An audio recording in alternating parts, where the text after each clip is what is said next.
I am Nick Valavanis. This is my garden. Welcome. I've got a lot of different aspects that I'd like to show you, and we'll do that throughout this video.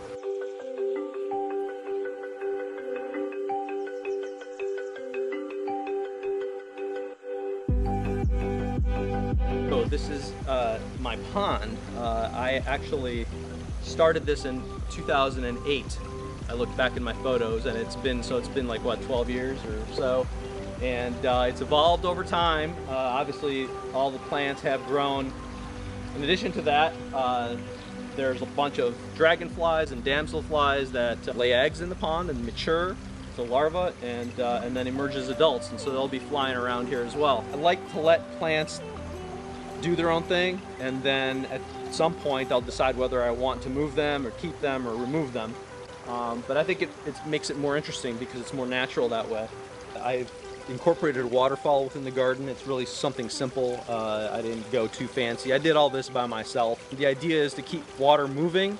That helps not only aerate the pond, but it also discourages mosquitoes and mosquito larvae.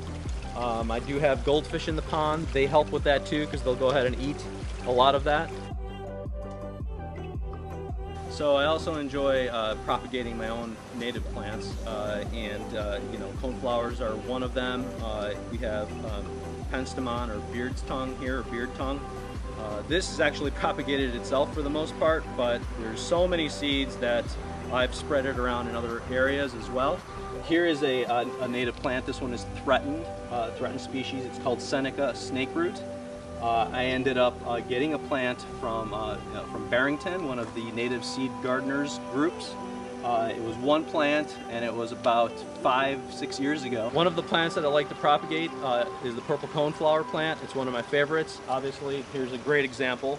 Believe it or not, that plant is 1 year old. I started last year with a cone head that I left outside, and it's in order for the seeds to mature. And then in the spring I planted, and I did it again this year, and here's an example of baby purple coneflower plants, and these grew into these in a year.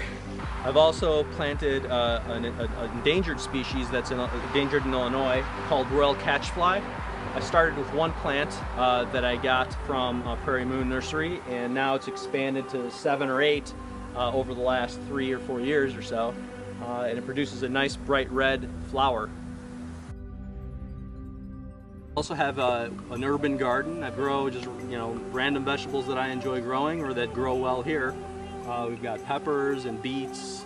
I've got some basil here too. Another factor in water conservation is using what you have.